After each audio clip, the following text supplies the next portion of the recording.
음주 드셔가시면서 그리고 진행하겠습니다. 자, 지난 시간에 이제 그 제가 설명드린 내용이 관광학에 관한 복습 잠깐 했고요. 그다음에 농촌 관광에 관한 부분도 좁혀 들어가고 있습니다. 뭐 어느 얘기도 그렇지만 김설호 선생님은 너무 들이대시는데 이렇게 예, 부담스럽습니다. 예. 깜짝 놀랐습니다. 예. 예. 이렇게 되면 부담스럽죠, 좀. 예. 자, 아, 대표님, 안녕하세요. 이상화예요. 예, 이상 기자님. 아, 그러시구나. 어디 재택근무 하세요? 네, 재택근무예요. 아, 분위기가 또 이렇게 하이그로시 장롱 뒤에서 얘기하시니까 또 분위기가 다르네 또. 아, 그래서 철원에 코로나가 심해서 또 이렇게 변수가 생겼네 또. 예. 그러게요, 네. 한동안 잠잠했는데 또 이렇게 좀 그렇습니다. 네. 네, 갑자기 또 발령 저거 해가지고, 예. 동성 쪽에 군부대에서만 났으면 괜찮은데, 그래요? 군부대 출퇴근하는 저기, 근무하시는 분들. 예, 예, 그분들이 여기서 이제 옮아서 아, 동성에 아주 많은 곳을 다니셔가지고, 군무원분들 계세요? 군무원들 그분들이신가? 출퇴근, 네, 출퇴근하시는 분들. 직업군인. 아, 직업군인. 아, 맞다. 출퇴근하시는 분들. 네, 아, 사병들은 그렇죠. 사병들은. 아, 어떻게 좀 진정 기미가 있는 건가요? 지켜보시는 건가? 아니요, 뭐 2주 정도 좀 추이를 지켜봐야죠, 뭐. 아이고, 그래서, 이게 그러네 또 이게 부대 성격상 또 집단 생활 하시니까. 예. 음. 알겠습니다. 하여튼 아까 또 수업 중이시라서 말씀드리려고 했는데, 예, 예.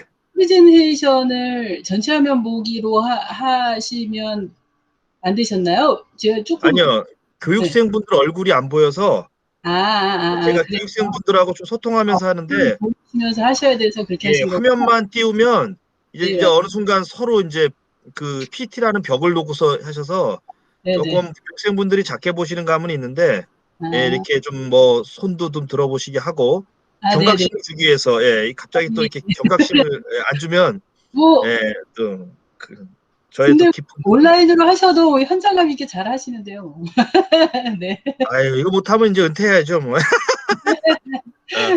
왜냐하면 뭐또 계속 또 온라인이지만 또 이렇게 의사도 여쭤보고 해야 돼서 또 우리 교수님들이 잘 또 해주셔서 예. 예 저도 아주 저기 뭐야 당황하지 않고 하고 있습니다. 호응이 좋으세요 그래도 예 우리 철원 분들이 예. 네. 운전하신 분도 안 계시고 안녕하세요. 네. 알겠습니다. 예 아이고 네. 네. 예 우리 저기 교육과정의 총수 우리 이제 이상화 계장님이 잠깐 또 인사만 해주셨습니다. 좀 흐름이 조금 이제 깨졌는데 양해해 주시고 이번 교육과정에 또 이렇게 브레인 역할을 하고 계십니다. 그래서 SNS 교육하고 농촌관광 기본 교육을 설계해 주셨습니다.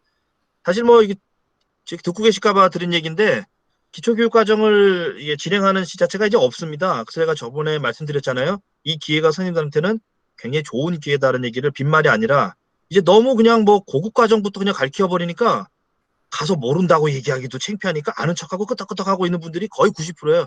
그래서 기본 과정 물어보면 체험이 뭔지 아세요? 그러면 체험이죠. 뭐 이런 얘기 하시는 분들이 있어요. 근데 다행히 우리 철원에서 기본 과정을 이렇게 또 해주시는 거에 저는 상당히 이 업계에 있는 입장에서 잘하신 선택이다라고 생각합니다. 그래서 중급 과정도 필요하지만 또 기본 과정도 필요하는데 적절한 시기에 이렇게 철원에서 강의가 열렸다라고 생각합니다. 문제는 뭐 제가 강의한다는 게 문제죠. 나머지 빼놓고 다 좋습니다. 예, 예. 강사가 아, 조금 떨어지는 것 빼놓고는 네네. 예. 잠깐, 예, 잠깐 한 말씀 드리면, 예. 저희가 요 과정을, 뭐, 참여율도 높이고, 그 다음에 그 교육 성과를 높이기 위해서, 저희가 이제 지금 아카데미 과정이 끝날 때쯤 되면 이제 그 SNS 교육하고 요거하고 출석률 70% 되신 분들하고, 저희가 그 대표님 나중에 문제 좀 해주셔야 되는데 저희 시험 볼 거거든요. 시험 봐 어우, 시험 봐서 합격하시는 분만 합격하시는 분에 한해서 저희가 체험 농장 인증서를 드릴 거거든요. 그러니까 열심히 들으셔야 돼요. 네. 이런 얘기를 웃으면서 하시니까 무섭네요. 예, 지금, 야, 지금 이분들은 웃음이 안 나와. 지금 갑자기 그냥 긴장 모드로 가셨어. 예. 아니, 알겠습니다. 미리 들으셨죠? 말씀드렸어요. 예, 들으셨죠? 네. 예, 참고로 저는 뭐 문제 유출이나 그다음에 그 문제에 그래서 대한 부분들 예. 강의하실 때, 아, 요거는 시험 문제 나갑니다. 이렇게 힌트 주시면 더 교육 참여율, 아, 이제 뭐 이런, 야, 기가 막히네. 네. 지금 이제 두 번째 시간 제가 중요하다고 한 거 있죠. 요거 돼지꼬리 땡냐, 요거 나온 겁니다. 돼지꼬리 땡냐. 예, 그거 중요합니다. 예. 아, 음, 우리 계장님이 또 이렇게 당근과 그다음에 또 이렇게 무를 채찍이 아니고 당근과 무를 이렇게 주셨습니다. 예, 들으셨죠? 시험을 본다는 건 좀 부담스럽긴 한데 그래도 인증서를 주신다니까. 아니, 절대 평가인가요, 이거? 계장님, 절대 평가예요? 상대 평가예요? 절대 인증서. 평가로 해야죠. 예, 예, 예. 와, 절대 평가래. 그러니까 뭐 고민할 거 없이 우성훈 선생님 잘만 하시면 돼, 잘만 하시면 돼. 예. 열심히 하겠습니다. 예, 다른 분들 뭐 떨고 투리고 뭐 저런 분들은 아프게 해서 못 나오게 해야지 이런 거 고민하실 필요 없이 예, 선생님만 열심히 하시면 절대 평가니까 된다. 예, 알겠습니다. 예. 자, 우선 이상하 회장님이 예, 부담스러운 얘기를 즐겁게 해주셨습니다. 평가를 통해서 우리 철원 체험농장 인증서를 주시겠다는데 인증서 이런 게 별거 아닌 것 같아도 별게 아닌 게 아닌 거 아시죠? 예, 우리 행정에서 주시는 거는 다 피가 되고 살이 된다. 이상규 선생님 아셨죠? 마치 뭐 네. 욕심이 없는 것처럼 하지만 마스크 속에서는 엄청난 지금 아, 땀을 흘리고 계신 것 같습니다. 예, 화이팅! 알겠습니다. 화이팅 하세요. 자, 화이팅 하시고 자, 제가 그러면 중간에 중요하다. 요거 꼭 필요하다. 뭐 이런 식의 얘기. 예, 요거 부담 느끼셔야 된다. 이런 것들은 이제 빨간 줄을 쫙 걸어놨다가 점수에 시험에 반영하면 되겠습니다. 아, 요것도 부담스럽네. 예, 알겠습니다. 자, 그럼 이제 두 번째 시간 보도록 하겠습니다. 자, 아까 보여드린 것 중에서 자, 요거 화면이죠. 요 화면. 자,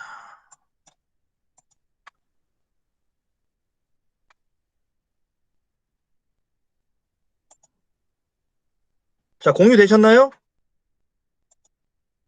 예, 네, 예, 됐습니다. 예.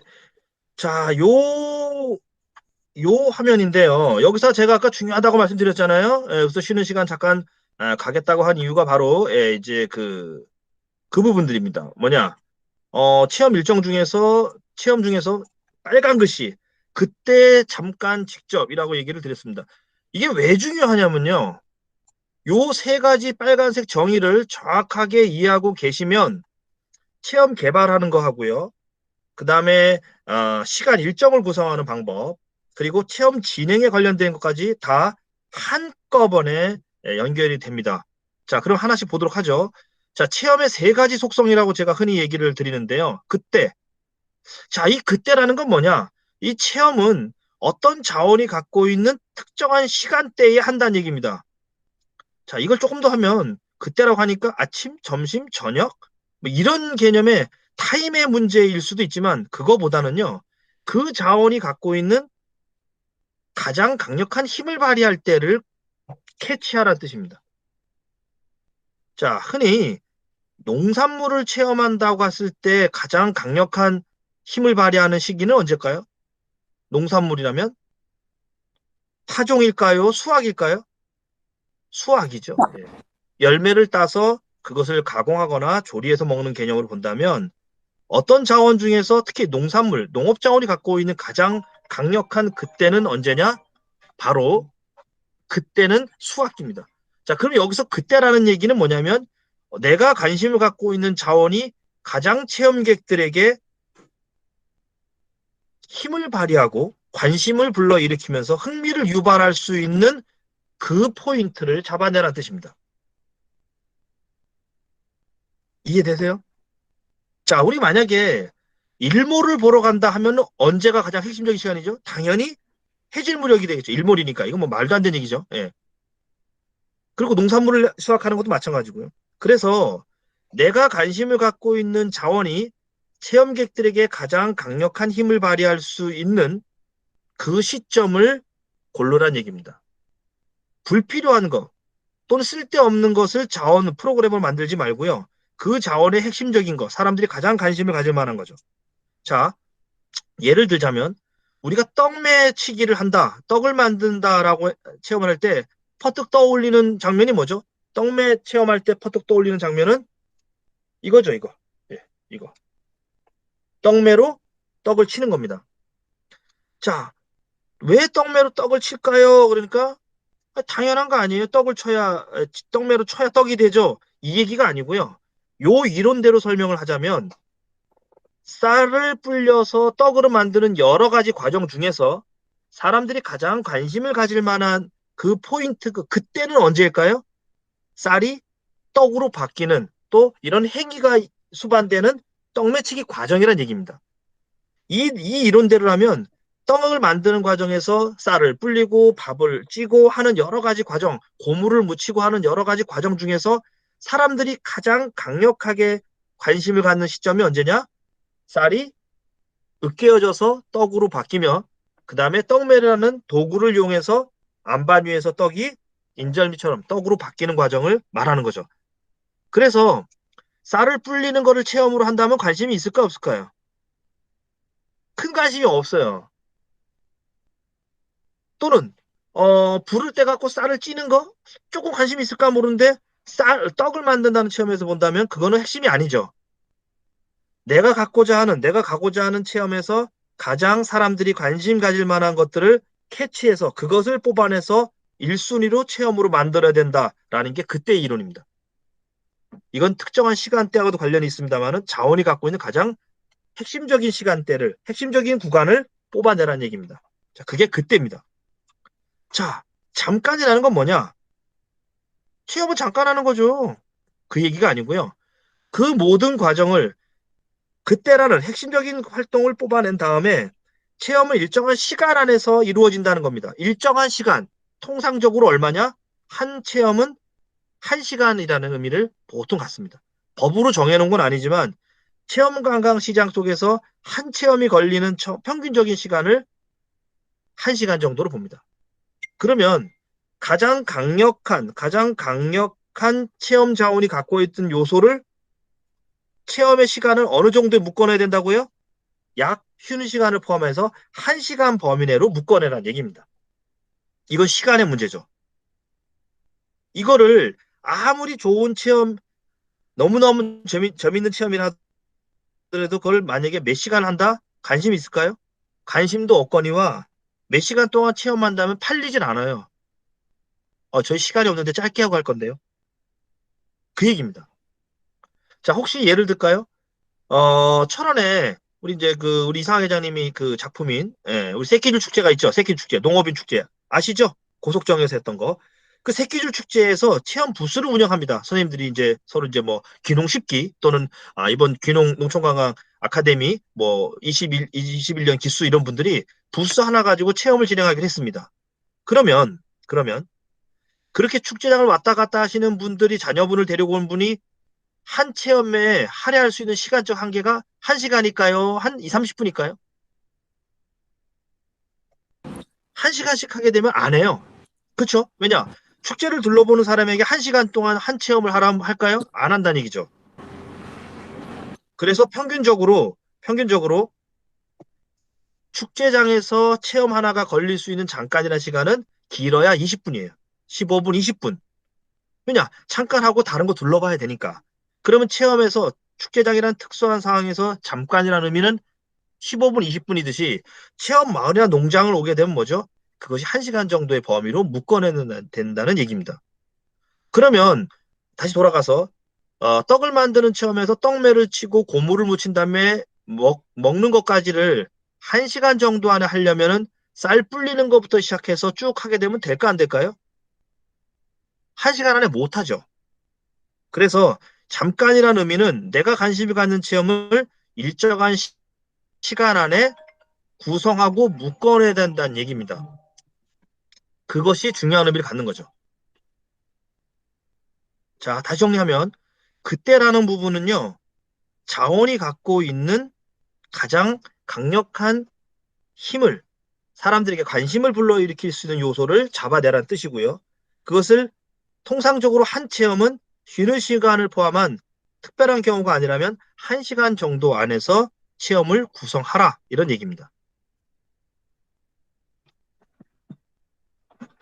자, 여기까지 이해가 되셨다면 이제 두 번째 마지막이 직접입니다. 아니 직접은 뭐 체험이 직접 하는 거지. 그건 쉽다. 물론 그렇게 생각이 됩니다만은 직접은 다양한 체험 계층이 이탈하지 않고 체험할 수 있도록 체험 환경을 구성하라 이런 뜻입니다. 자, 제가 농담 반 하는 만 얘기 중에 하나가 어느 체험 농장을 가서 진행하는 걸 모니터링을 했더니 그날 체험에 어린아이들이 왔어요. 유치원 아이들이. 그러니까 그 체험 농장 주분이 위험하다는 이유로 본인이 시범을 다 보여. 그리고 아이들한테는 봤지? 이렇게 하는 거야. 이렇게 하는 거야. 만약에 이렇게 얘기를 하고서 체험을 마쳤다면 직접 한 건가요? 안 한 건가요? 안 한 겁니다. 위험하니까 그랬지. 애들 다칠까 봐. 체험을 다칠까 봐 직접 해줄 거라면 그건 체험이 아니고요. 아이들이 체험을 할 수 있게끔 다양한 계층이 할 수 있게끔 그걸 변환시켜 주는 게 핵심이란 얘기입니다. 자, 그러면 우리가 과일 같은 거 예를 들면 뭐 오이 장아찌를 만든다, 오이 피클을 만든다라는 체험할 때 오이를 잘라야 되죠. 근데 유치원 아이들한테 칼을 직접 주면은 위험할까 안 위험할까요? 위험하죠. 그럼 직접 해보기가 안 되니까 선생님 보고 시킨다? 그것도 안 되죠. 그러면 아이들이 직접 할 수 있게끔 하는 방법이 뭘까요? 플라스틱. 플라스틱 칼을 줍니다. 플라스틱 칼은 날카로운 거는 아니지만은 오이 정도나 파프리카 같은 거는 썰어낼 수가 있습니다. 그래서 원래는 칼을 쓰는 게 맞지만 아이들이 직접 체험하고 안전하게 체험할 수 있게끔 하기 위해서 플라스틱 야채 칼을 주는 거죠. 뭐 때문에 그렇습니까? 바로 직접을 해결하기 위해서입니다. 자, 그러면 체험을 정리하죠. 체험은 내 눈앞에 있는 농장에 있는 자원을 그냥 해보라고 던져주는 것이 아니라 그 체험이 갖고 있는 그 자원이 갖고 있는 가장 강력한 요소를 잡아내서 일정한 시간 안에 체험할 수 있도록 시간대별로 구성을 하되 특정한 시간 안에서 체험이 끝날 수 있도록 핵심적인 활동으로 압축을 시킵니다. 예를 들어서 다시 피클을 만드는데 가장 중요한 것은 잘라서 유리병에 넣은 다음에 피클 물을 벗어 숙성을 시키는 과정이 30분 안에 40분 안에 끝나야 되는 얘기입니다. 그리고 아까 말씀드린 것처럼 위험할까봐 야채 칼을 주는 것이 직접이죠. 그래서 꼭 바람직하다고 보기 어렵습니다만은 직접이라는 의미에서 본다면 모내기 체험할 아이들을 데려가면 초등학교 저학년 데려가면 낫을 직접 줄까 안 줄까요? 낫. 큰일 나죠. 중학생들도 큰일 납니다. 낫을 주면. 그래서 마을 진행자가 낫으로 시범을 보인 다음에 교육적으로 보여준 다음에 아이들에게는 옛날에 어른들은 낫을 가지고 별을 베는 것을 했지만 오늘은 여러분들에게 직접 한다는 의미에서 가위를 줄 수도 있습니다. 가위를 하는 거는 본질이 아니지만 위험한 부분들은 시범을 보고 그 다음에 그 아이들에게는 뭘 준 거죠? 자를 수 있는 기회를 주는 건 가위로 대체했다는 얘기입니다. 바로 직접 때문에 그렇습니다. 자, 그래서 정리를 하면 그 자원이 갖고 있는 가장 강력한 시간에 끄집어내는 걸 그때고요. 그 체험객이 주어진 시간 안에서 체험을 구성해내는 시간대별 구성을 하는 것을 직접 잠깐이라고 얘기하고요. 안전하고 즐겁게 그 다음에 유해 요소가 없게끔 다양한 계층이 체험할 수 있도록 구성하는 환경적인 것을 개선한다든가 체험 도구를 적절한 걸 쓰는 것은 직접에 해당이 됩니다. 자, 그러면 자원을 발굴하는 거 그때죠. 시간 안에 구성하는 거 일정 구성법이죠. 직접을 하기 위해서 농장 환경이나 시설물 하는 거는 체험 물품 계획이죠. 이 세 가지를 잘 이해한다면 뭐죠? 제가 말씀드렸잖아요. 체험의 본질을 잘 개발할 수 있다고요. 이 세 가지를 이해를 못하시면 엉뚱하게 계산한다든가 30분 걸려야 될 체험을 1시간 동안 지리하게 끌어들인다든가 그 체험이 갖고 있는 핵심은 요거였는데 엉뚱한 걸 가지고 체험으로 만들어서 흥미를 떨어뜨리거나 하는 일이 벌어진다는 얘기입니다. 바로 그것이 그때 잠깐 직접이 되겠습니다. 자, 농어촌 체험의 관광의 범위 이거 보겠습니다. 이게 뭐냐면요. 자, 읽어보십시오. 한번 눈으로. 현재의 농촌 관광은 단순한 농촌성에 국한되지 않고 농촌 문화와 공급 주체에 부합하는 선에서 농촌 공간에서 진행되면서 중요하죠. 지역 주민의 역량, 지역 주민이 직접 하는 거예요. 그걸 가지고 그 이익이 지역 주민의 몫으로 돌아간 형태를 농촌 관광의 범주에 봅니다. 자, 이 표현을 왜 했냐면 농업 관광과 농촌 관광은 다른 겁니다. 농업 관광은 농촌 관광이 아닙니다. 가끔 농업 관광을 농촌 관광으로 헷갈려서 얘기하시는 분들이 더러더러 계세요. 자, 그럼 보겠습니다. 자, 지금 요 사진 있죠? 왼쪽에 있는 그 바퀴 4개 달린 양쪽에 8개 달린 이게 수륙 양용 차입니다. 얘가 물에도 가고 산에도 가고 하는 그런 차거든요. 그런데 이 차를 타는 거는 농촌 관광일까요? 아닐까요? 라고 여쭤보겠습니다. 1번 농촌 관광이다. 2번 아닌 것 같다. 하나, 둘, 셋 하면 손가락을 정확하게 일을 만들어주면 됩니다. 요렇게 만들어서 이렇게 돌리지 마시고 다 농촌 관광이다 1번, 아니다 2번. 하나, 둘 올려주세요. 이상희 선생님 삿대질을 하지 마시고 세워주세요. 이렇게 1번. 자, 농촌 관광이다 아니다 정답 없습니다. 그런데 제가 질문을 드린 핵심은 뭐냐면요. 왜 농촌 관광이냐 아니냐라고 선생님들이 조금 헷갈리셨냐면 뭐 때문에 그랬을까요? 얘 때문에 그래 얘. 이 탈거리 때문에 좀 헷갈리는 거예요. 만약에 이 사람들을 그대로 두고 여기다 경운기를 갖다 넣으면은 농촌 관광일까 아닐까 하면 백이면 백다 농촌 관광이라고 하죠. 그런데 잘 생각해 보시죠. 이 차를 타는 거든 경운기를 타는 거든 원래 농촌 관광은 경운기는 타는 물건이 아니에요. 농기구죠. 본질적으로 따지면 경운기를 탄다고 해서 농촌 관광이고 이 차를 탄다고 해서 농촌 관광이 아니다라는 얘기는 할 수 없는 거죠. 그러면 중요한 거는 이거를 탄다가 중요한 게 아니고요. 이 공간이 어디냐는 거하고요. 이거를 진행하는 사람이 누구냐라는 부분들이 더 핵심이란 얘기입니다. 그래서 이 수륙양용차를 타는 이 체험을 하는 마을이 농림축산식품부 최우수 농촌체험 휴양마을입니다. 양양에 있는 해담마을입니다. 저도 농촌관광인가? 아닌가라는 것은 본질적이지 않다는 얘기입니다. 자, 이제 농촌관광에서 제공하자 하는 것은 다양한 형태의 환경, 놀이기구, 탈거리, 시설들을 포함합니다. 자, 농촌 마당에서 캠핑을 하면은 농촌 관광일까요? 농장 마당에서 캠핑을 하면 농촌 관광일까요? 그렇죠. 왜냐? 그 농장이라는 환경에서 농민이 운영하는 거잖아요. 그래서 이런 탈거리를 이걸 탄다라는 얘기나 캠핑을 한다는 얘기나 본질적으로 어느 공간에서 누가 컨텐츠를 제공하느냐의 문제지 무엇을 타고 다니냐, 무엇을 하느냐의 의미에 너무 국한시킬 필요는 없습니다. 그래 따지면은 밭하고 논과 밭에 과수원에 가는 것만 농촌 관광이라고 볼 수밖에 없는 거죠. 그것이 아니기 때문에 그렇습니다.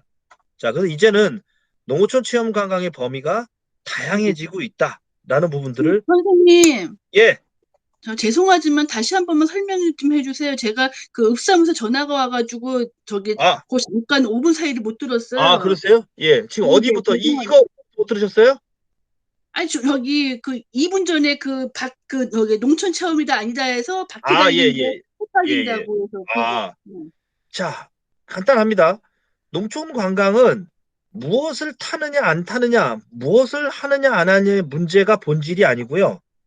우리가 갖고 있는 환경을 이용해서 농촌 환경을 이용해서 그 공간에서 농민들의 손으로 농민들의 핵심적인 그 역량으로 진행이 되고 그 이익이 그 농촌 마을이나 농장에 환원되느냐의 문제가 더 본질적이라는 얘기입니다.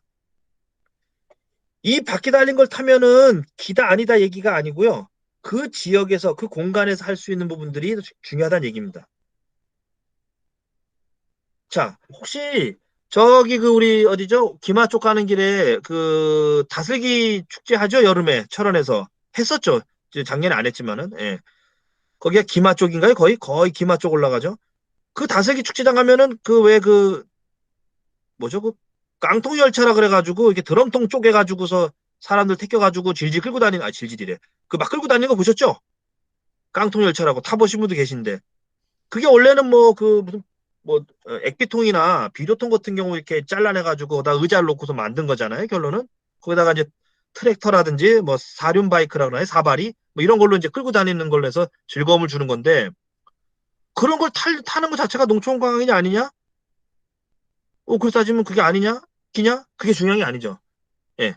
농촌에 있는 물건들을 가지고 지역 주민들이 행사장에서 운영한다면 농촌 관광의 범주에 들어간다는 얘기입니다. 자, 그래서 이 사진이 갖고 있는 이 물건이 갖고 있는 게 중요한 게 아니고 그 공간에서 움직일 수 있는 것이 무엇이냐라는 부분들 또 그걸 누가 제공하느냐의 문제가 더 본질적이다라는 부분들로 생각을 하시라는 얘기입니다. 그래서 체험 관광은 확장성이 있다라고 보시면 돼요.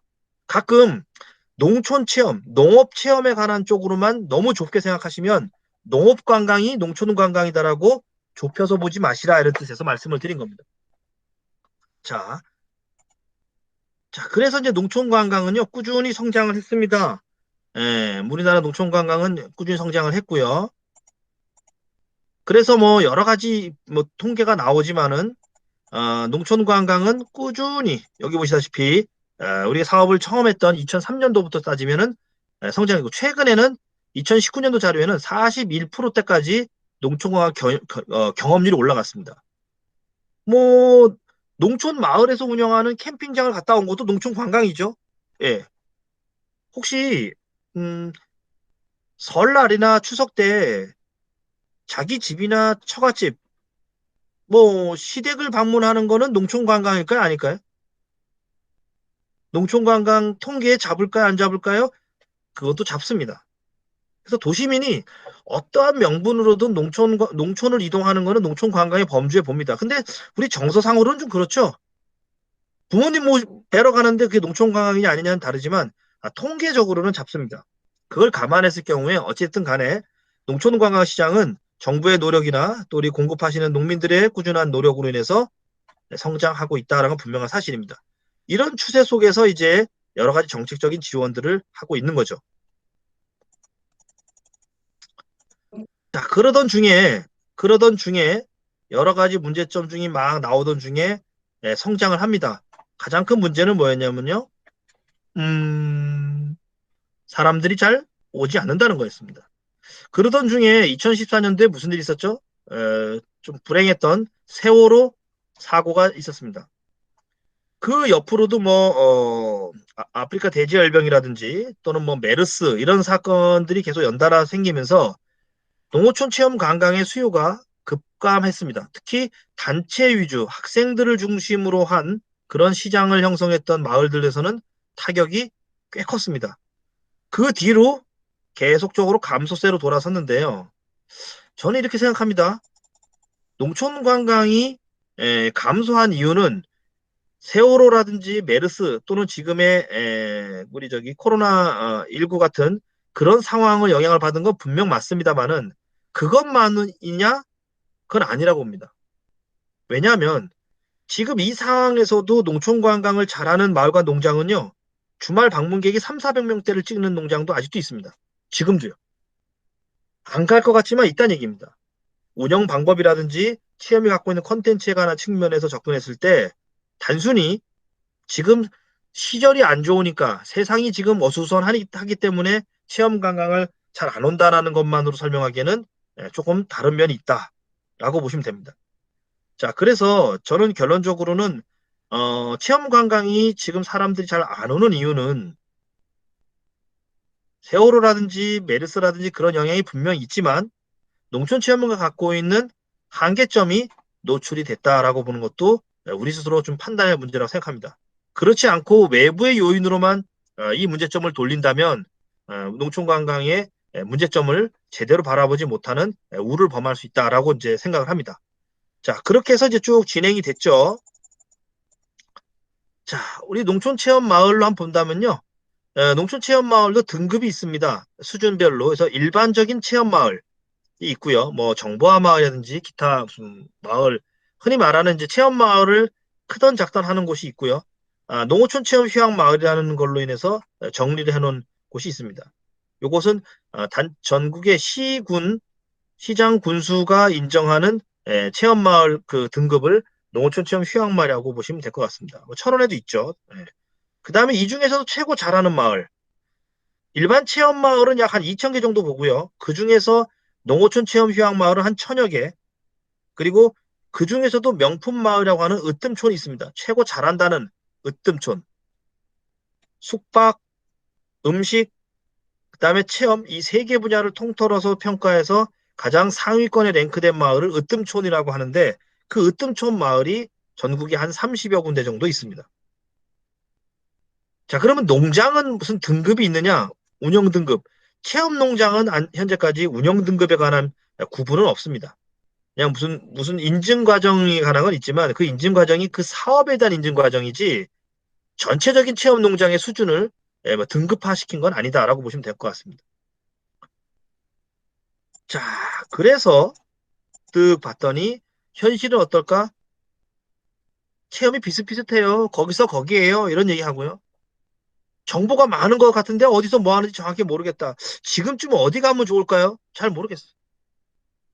또 하나, 농촌과 관련이가 좀 불안해요. 왜요? 서비스가 좀 안정감 있지 않을 것 같고, 또는 뭐 숙박도 조금 깨끗하지 않을 것도 같고, 뭐 이불이나 베개도 조금은 지저분할 것 같아요. 뭐 이런 상품 선택에 대한 불안감이 있는 게 사실입니다.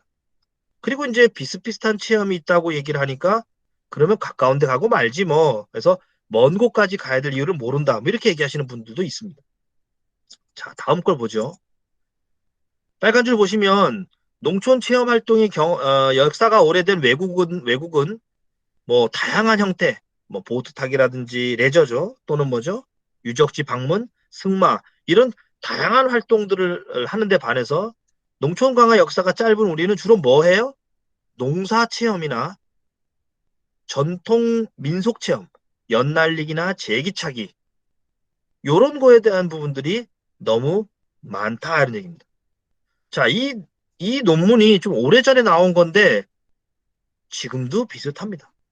그래서 체험 관광, 특히 농촌 관광을 성공시키기 위해서 가장 고민해야 될 문제는 뭐냐? 체험 프로그램의 경쟁력입니다. 결론 농촌 관광을 간다는 얘기는 체험을 하러 간다는 얘기고요. 체험을 하러 간다는 얘기는 체험이 무엇인가가 선택 기준이 된다는 얘기입니다.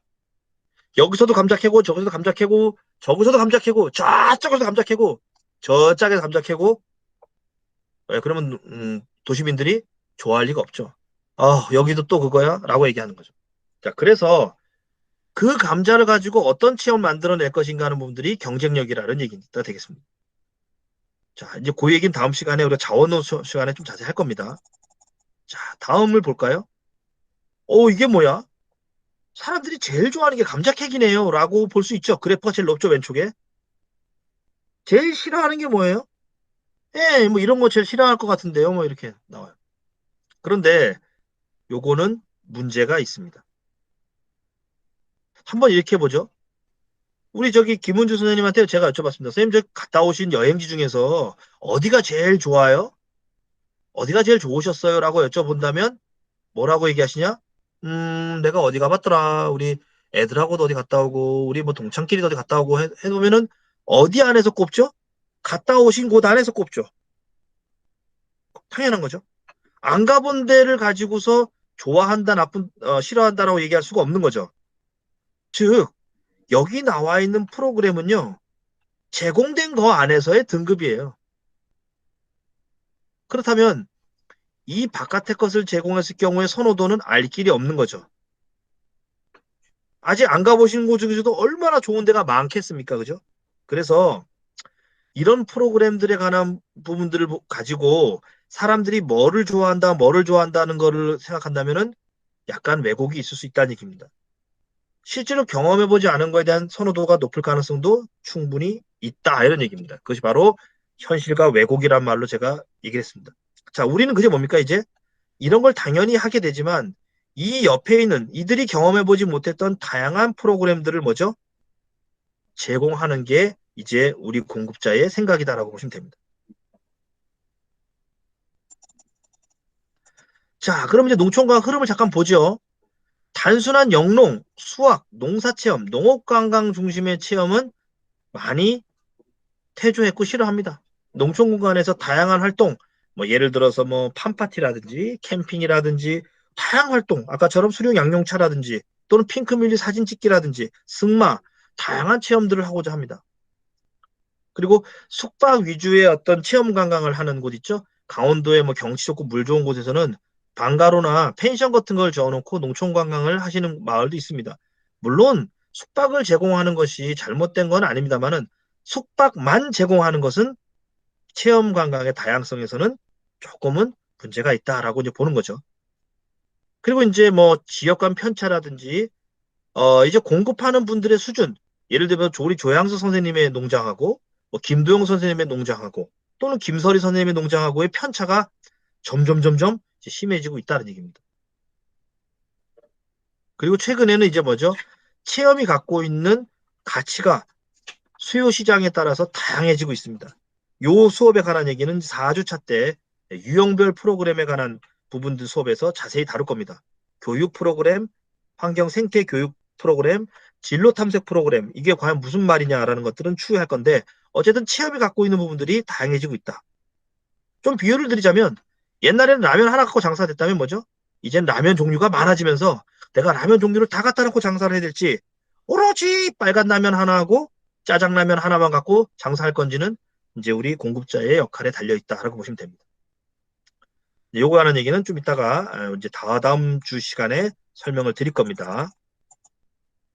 자, 두 번째는 이제 인증과 안전에 관한 수요자 욕구가 증대. 인증이 뭐죠? 누구한테 인증받은 거예요. 철원 군수님이나 또는 뭐 농업기술센터 소장님이 이 김문주 선생님이 운영하신 농장은 농업기술센터가 인정한 체험 농장입니다. 강원도 교육청이 인증한 교육 농장입니다. 라는 식으로 인증을 한다는 얘기입니다. 왜 인증을 할까요? 수요자가 어떤 농장 가고 갈 때 증이 있는 곳 없는 곳을 따지기 시작했어요. 혹시 이런 거 있나요? 혹시 농장이 강원도 교육청에서 인증받은 곳인가요? 이런 식으로 묻게 된 거죠. 그래서 이런 것들을 조금 갖고 있으면은 뭐죠? 영업하시기가 좋은 거죠. 우리가 만약에 특별한 건 아니지만은 치약 하나를 고르는데 뭐 대한치과의사협회 인증 치약 그러면은 한 번 더 쳐다보시죠? 아무거나 닦으세요 그냥 소금 가지고 그러시 이왕이면 뭐 대한치과협회에서 인정한 건강 치약 이렇게 하는 순간 사람들은 한 번 더 보거나 또 어떤 분은 그거의 선호도에 따라서 그 기관이 갖고 있는 신뢰성을 갖고 뭐죠? 구매를 한다는 얘기입니다. 그래서 아까 우리 이상학 회장님이 철원군 체험농장이라는 인증서까지는 아니겠습니다만은 수료증을 준다는 거는 그런 얘기를 한 줄 쓸 수 있다는 점에서 중요한 또 의미를 갖는다는 거죠. 제3자 입장에서는 이왕이면 신뢰감을 가질 수 있다는 얘기입니다. 그리고 이제 뭐 아시겠지만은 자꾸 사건 사고가 나면서 그런 안정된 곳, 인증받은 곳에 대한 선호도가 점점 올라가고 있는 거죠. 왜냐, 뭐 증명할 길이 그밖에 없잖아요. 우리 김은 선생님이 누구보다도 체험을 진행 잘하시고 깔끔하고 위생적인데 내 속마음을 보여줄 방법이 없는데 뭐죠? 강원도 교육청 인정, 뭐 진로 탐색 우수 체험 기간 그 순간 사람들은 그걸 가지고 선택한다는 얘기입니다. 자, 그리고 이제 최근에는 뭐죠?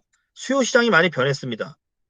옛날에는 그 교육기관, 학생하고 단체들이 많았다면 요즘에는 개인, 연인들, 무슨 동호회 이런 분들도 농촌관광의 수요자로 옵니다. 의외로 농촌관광 수요자 중에 커플들 많습니다. 커플. 연인들이 많이 와요. 안 올 것 같죠?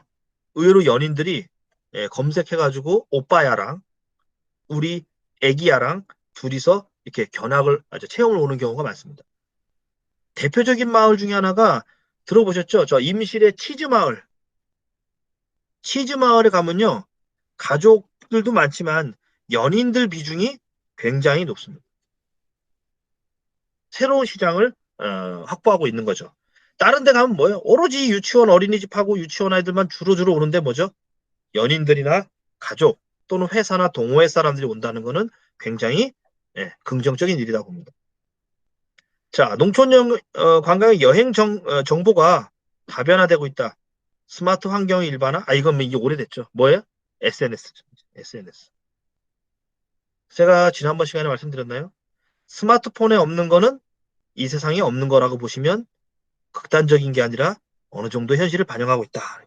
다 거기서 찾으니까. 이제 뭐 시골에 계신 분들이 뭐 벤치 드라이버 사도 어서 사요? 인터넷으로 사. 예. 쿠땡 뭐 뭐요 인터땡에서 사지 않습니까? 예. 그런 부분들이 이제 있다라고 보시면 됩니다. 자, 그리고 이제 농촌 관광의 몇 가지 조정. 자, 농촌 관광에 대한 저의 나름대로의 그 조언. 농촌 관광은 나훈아 씨의 홍시가 아니라 뭐예요? 단감입니다. 홍시는 재수가 좋으면 뚝 떨어진 걸 먹을 수 있는 게 홍시고요. 단감은 애써 사다리를 타고 올라가거나 장대에다가 수확독을 달아서 수확을 해야 됩니다. 이걸 제가 왜 드리냐면 지금은 그런 분들이 좀 없어졌는데 농업을 하시다가 우연찮게 하다가 농촌 관광을 좀 하면은 우수리로 돈 버는 거 아니야라는 생각을 가지면서 별 큰 준비 없이 농장을 깨끗하게 하지도 않으시고 뭐 있는 그대로 뭐 시골이 다 이렇다는 식으로 있는 그대로 슬쩍슬쩍 해 가시면서 하시는 분들이 있는데 농촌 관광은 이제 어떻습니까? 엄연한 공급체 입장에서의 시설과 환경을 구축하고 노력을 해야 되는 분야다라고 보시면 돼요. 얼렁뚱땅 하시는 시절은 이제 지났어요. 자, 두 번째가 중요합니다. 제가 이 질문을 많이 받아요. 어디 가면. 강사님, 제가 땅을 사놨는데요. 이럴 줄 알았으면 땅을 좀 돈을 비싸더라도 물가, 경치 좋은 데 살 걸 그랬어요. 왜요? 했더니, 산골짜기 처박혀 있는데 경치도 볼 것도 없고, 도로도 맹지라서 좀 안 좋습니다. 그래. 제가 그 땅에서 농촌공학 하기 쉽지 않겠죠? 물론 뭐, 진입로가 안 좋으면은 좋을 건 없겠죠. 또, 앞에 산이 좋거나 강이 있거나 계곡이 좋으면은 유리합니다. 하지만, 농촌관광은 그렇지 않아도 충분히 성공할 수 있습니다. 뭐냐? 경치는 털을 잘 잡아야 되는 거고요. 운치는 뭡니까? 운치? 운치는 어른들 말로 따독따독따독 가꾸는 거예요. 꾸미는 거예요. 조경 개념이 아니라 텃밭 같은 거, 꽃밭, 화분. 어느 농장 가면은 농사일 바쁘신데도 뭐죠? 화단 꽃밭 잘 가꾸신 분도 많죠. 아주 이쁘장하게. 그런 분이 있는가 하면 여기에 꽃갱이, 저기에 망치, 이쪽에 토, 비료 포대 막 농장이 만 평이라도 모자란 농장도 있어. 예. 하지만 아주 알뜰살뜰 옹기종기 이렇게 꾸며놓고서 농장을 아주 예, 아주 단촐하지만 아주 깔끔하게 운영하시는 분도 있습니다. 자, 그러면 어느 누가 와서 커피 한 잔, 차 한 잔 마시더라도 뭐죠? 그런 농장에서 쉬고 싶은 게 사람 마음이죠. 자, 그래서 제가 이런 이야기입니다. 터가 안 좋다고 걱정하지 마시고 거기에 선생님이 무슨 환경을 사람들이 좋아할 만한 환경, 꽃밭을 한다든가 뭐 경치는 안 좋지만 뭐죠? 그네 하나라도 매달아서 뭐죠? 시울구화시켜다든가 운치를 부리는 건 충분히 지금 할 수 있다. 제 얘기 되시죠? 그래서 농촌관광은 그냥 얼렁뚱땅 사람도 불러다가 하는 게 아니라 예, 내 손을 들여서 억지로 또는 애써서 해야 될 또 하나의 농작물이다라는 개념으로 접근하시는 거지 농사 짓는 중간에 잠깐 하는 거는 그냥 뭐 견학 정도는 할 수 있습니다만은 그것을 하나의 수익 모델로 가져가기에는 품을 좀 들여야 된다는 것이 농촌관광에 대한 저의 생각입니다. 자, 그리고 아이디어가 기발하신 분들이 있어. 이거야. 딱 이거야. 아이디어는 아이디어일 뿐 체험 행사가 아니다라고 합니다. 어, 기발한 아이디어는 체험 행사가 아니다. 체험은 이런 겁니다. 돈을 주고 살 수 있게 만들어야 되는 게 체험이에요. 이게 무슨 말이지? 소비자가 살 수 있도록 구매할 수 있도록 구성을 해야 체험 행사고요. 아이디어는 뭐예요? 그냥 펼쳐놓은 겁니다. 좀 더 예를 들어볼까요? 어느 마을에서 강도 좋고 산도 좋고 해서 사람들이 캠핑을 하러 많이 와. 이제 캠핑을 해보니까 곧잘 주말이면 사람들이 꽉 차는데 요즘 캠핑하러 가면 사람들이 뭐 많이 하죠? 혹시 들어보셨나요? 불 펴놓고 이렇게 멍하니 있는 거 혹시 들어보세요? 그 두 글자로? 뭐라 그럽니까? 불멍. 그렇습니다. 어느 분이세요? 어느 분이세요? 김 선생님. 혹시 불멍 좋아하세요? 그러시구나. 불멍을 유행해. 우리 저기 김은주 선생님 불멍이라고 아세요? 불멍? 예? 아니, 모르셔도 뭐 부끄러운 거 아니에요. 뭐, 지금 좀 안 하시면 모를 수 있습니다. 불멍. 예. 불멍이라는 게 불 펴놓고 멍하니 쳐다보면서 홀리는 거예요. 예. 우리 왜 그런 경우 있죠? 아궁이에 불 떼셨고서 불 이렇게 활활 타는 거 보면은 좀 이렇게 무연히 보고 있으면은 생각이 좀 이렇게 좀 편안해지고 있는 거 있잖아요? 그걸 이제 불멍이라 합니다. 불 떼면서 멍 때리는 거, 불 피우면서 멍 때리는 걸 이제 불멍이라 합니다. 우리 조양서 선생님 아셨죠? 불멍. 예, 너무, 예, 예, 봤습니다. 선생님 너무 미동도 없이 계시니까 인형을 세워놓고 나가신 줄 알고 제가 불러봤습니다. 예, 예, 아니시구나. 예, 예. 네. 자, 요것만 설명하고 쉬었다 가죠. 그러니까 불멍을 해야 되는데, 그럼 불멍하는 사람이 꼭 필요한 게 장작이 되겠죠. 야, 그러면 장작을 팔자. 아이디어입니다. 그러면 장작을 살 수 있게끔 한다는 건 뭐죠? 요만한 크기로 잘라서 뭐 양파 자루나 이런 자루에다가 한 덩어리씩 딱 만들어 놔야 사람들이 8,000원, 10,000원 주고 사갑니다. 이만한 나무를 그대로 마당에 던져 놓으면 그거는 사가져갈 수 있나 없나요? 못 사가죠. 그건 아궁이에 넣어도 못 돼. 그건 절에서 집 질 때 쓰는 거야. 한옥 지을 때. 그러니까 뭐죠? 나무를 팔자라는 건 아이디어고요. 그것을 장작으로 뗄 수 있게끔 요만한 토막으로 내서 포장을 해야만 판매가 되는 거죠. 선생님 생각하고 계시는 아이디어를 체험객들이 우리 농장에 와서 돈을 주고 사서 원활하게 체험 행사를 할 수 있게끔 만드는 게 바로 체험 상품입니다. 가끔 가면은 아이디어는 기발한데 그걸 체험 상품으로 만들지를 않고 뭐죠? 통째로 갖다 주면서 왜 이걸 사람들이 싫어하지? 나무에 불 떼는 게 좋아하는데 이 나무를 왜 불을 안 떼지? 뗄 수가 없죠. 길이가 5m, 10m면 어떻게 떼요? 그건 전봇대 세울 때 쓰는 거죠. 예. 그러면 잘라서 포장을 하는 것이 체험 상품, 즉 소비자가 구매할 수 있는 체험 상품이라는 얘기입니다. 자, 이제 선생님들이 생각하시는 이 수업을 들으면서 여러 가지 아이디어가 떠오를 때 그것을 도시민이 돈을 주고 구매할 수 있는 것으로 만드는 것이 바로 체험 상품이다. 이런 얘기를 기억하시면서 조금 쉬었다가 15분 쉬었다가 다음 수업을 또 이어가도록 하겠습니다. 예, 점심시간 조금 나른해지시는데 기지개 한번 싹 피시고 그다음에 바깥바람 좀 쐬시면서 좀 이따 다시 인사드리도록 하겠습니다. 자, 둘째 시간까지 고생하셨습니다.